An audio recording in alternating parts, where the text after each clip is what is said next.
This is Jolie here for Fight Hub TV, joined by Malik Scott. It's very good to see you here. Just speaking about some of the American topics, did you watch the Boots Ennis fight? I know Eddie Hearn's bigging him up to be the next Crawford. What do you expect Boots Ennis to do, and are you looking forward to a potential fight with him and Virgil Ortiz? Boots Ennis is one of the best fighters in the world. Definitely one of the best pound-for-pound fighters in the world. Me personally, I can't see him losing a fight until he possibly go up to 68 or something like that. Ortiz and these guys, you could be a great fighter and still not be on another fighter's level. That's like blasphemous to say in boxing sometimes. Like, well, he's a great fighter too. Yeah, he is great, but he's not on this guy's level. And I think a lot of that is going to happen with Boots. He's going to beat guys that people think are so good, and then after he beat them, they're going to say, well, that guy wasn't that good. No, that guy is that good. He's just not as good as Boots. That's the kind of talent he has. He has the Crawford type of talent. Him and Crawford share that same thing where they could just do anything in a boxing ring. And they have a calm and a poisonous with them that they punch selection is very lethal. You know what I mean? So, yeah. How do you think a fight with Boots and Crawford would actually play out if that was to happen next year? Oh, that's tough. I really don't. I would go in 50-50 on it. That's saying a lot because I could be biased. I know who I would want to win. Who I would want to win is Boots, my Philly native brother. You know what I mean? But when it comes to the craft, they both are super elite. They both process super fast in the midst of battle. So I would go in 50-50. Both Eagles fans as Philly native? I'm a fan of anything that come out of Philly. Eagles, Sixers, Boots, Malik Scott. I'm a fan of anything that come out of Philadelphia. Talking of Crawford, do you think he's better than Mayweather after his win over Canelo Alvarez? No, I don't think nobody is better than Mayweather. No. So, what do you think he needs to do to eclipse the likes of the greats in Mayweather, Ali? Do you think it's possible? I'm not saying he is a great fighter. He's great in his own right. But to ask me, is he like better than Mayweather? I don't think no one is better than Floyd Mayweather. Like no one. If we talking about fast process, if we talking about speed, if we talking about punch accuracy, if we talking about punch selection, if we talking about poisonous, God forbid we talking about defense. There's not too many that come close. They can't even carry his jockstrap. Floyd Mayweather's on another level, and we shouldn't forget that since we haven't seen him in the ring in some time. What do you think Canelo should do? Do you think retirement would be not necessarily wise, but he doesn't have much to prove anymore for Canelo? Should he retire? Yeah, I mean, he doesn't have anything to prove. No, he shouldn't retire. You're right, he don't have no more to prove, but I would think, like, I can't see him retiring right now. I wouldn't be surprised if he wanted a rematch after everything calmed down with him mentally, after the fight, when to spend time with family. You never know how fighters feel. I kind of think it's almost unfair directly after to ask fighters prideful questions because this is a prideful sport. You're going to get prideful answers.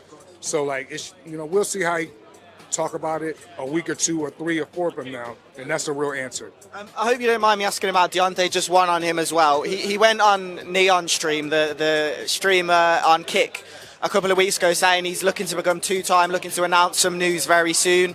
Do you believe he can become a 2-time heavyweight champion of the world? Yes, I believe he can. Of course, it's about timing. Of course, it's about matchmaking. He's on the second half of his career. He's still one of the biggest names in boxing, regardless of what people say. And yeah, I wish him the best. I'll be there supporting him 100% for whatever way you do. What did you make of his last performance, his comeback fight ahead of maybe a fight towards the end of this year or the start of next year? I thought the last fight, I thought it was a good fight to come back on. The opponent was a certain level. He stopped the guy in 6-7 rounds, and now was on to the next and better things for him. Okay, finally, just on Tank versus Jake Paul, then it's a strange fight for the world of boxing. A lot of hardcore boxing fans say it's... Am I going to watch it? Yeah. You are? Oh, yeah, for sure I'm going to watch anything that have to do with boxing. Anything. I watch misfits. I watch amateurs. I watch pros. I watch celebrity. And if people got boxing gloves on, I'm watching it because it's always something I can learn. It's always something I can critique. It's always something that I can add on, or just it's like I'm just a boxing head, man. Y'all know who I am. Can Jake hurt him? Yeah, he's a bigger man. Of course he can. Who wins? I can't answer that type of shit. I don't know. It's a carnival. I'm going to enjoy it. You're now training Ezra Taylor from the UK. I've seen him. He's inspired many people in the UK. He's come up's been inspirational for a lot of people for a long time, but he's now in big fights, bigger than we've ever seen him before. Unfortunately, the fight with Louis Edmondson fell through, but how did this link up with you and Ezra Taylor come about to start off the interview? Jesus Christ. And then Jesus Christ had one of the best strength trainers in the world, Holly, from Brickhouse Boxing Gym. He put me and Ezra together. He thought we would be a good fit. We did one session, and we've been together ever since. And now we're here, a couple fights and a couple camps later. That's great. Could I get you to move to a little bit to the left, just because of that light over there? So the thing about Ezra in the UK is he's always been teed up with some big fights and big names. How disappointed were you that the Louis fight couldn't happen? Just first of all, I've just spoken to Ezra, and he's still positive about the future, and he's still got a big fight on his hands, but it was obviously upsetting that he didn't get the big opportunity tomorrow night. It's disappointing for Ezra because obviously he wanted the British title. But I don't care if Louis Edmondson got injured or not.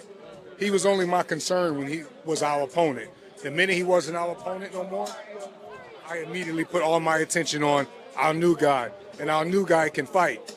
And I'm looking forward to Ezra having a professional-like style performance tomorrow, and we're going to move it upwards from there. Where are you guys training? Where does the majority of the training take place?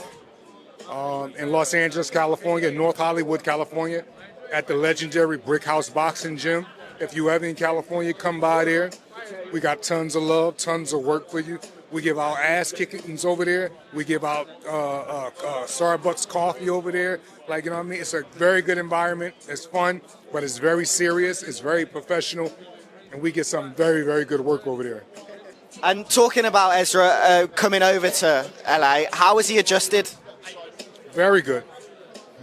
I want to say something, but I don't want to make it seem like I'm downplaying Ezra Holmes' town, or definitely not the UK. But Ezra came to California and fitted right in. All the food that he wanted is there. All the healthy nutrition that he wanted is there. I'm there. Holly's there. Brickhouse Boxing Gym is there. He has so much there that is just very beneficial. And his partner is just so much, and he fits in very well. He's the hardest working. I never seen an athlete work as hard as Ezra since. The person I can compare him to the most is, I would have to say, like Vladimir Klitschko, Alexander Usyk, guys like that. He's a real professional. And a lot of his professionalism has been beneficial for me in my life as well. But we're going to handle this guy tomorrow, and we're going to handle him accordingly. And we're going to handle him like true professionals do. Yeah, it's exciting, and I've seen Ezra before many people did. That's why I started off the interview in that way, because I've been interviewing him for years, and I knew he had the mentality, but he didn't always have the big backing. He's been on Queensbury's stable for a long time, but it's good to see him getting his recognition. I just want to finally end off with, what can we expect from you out in LA? You've got a great fighter in Ezra Taylor. Tell us about the rest of what you've got going on in life, and what we can expect in 2026. Ezra Taylor is my main focus right now. We all know I'm a part of Zerto Ramirez team.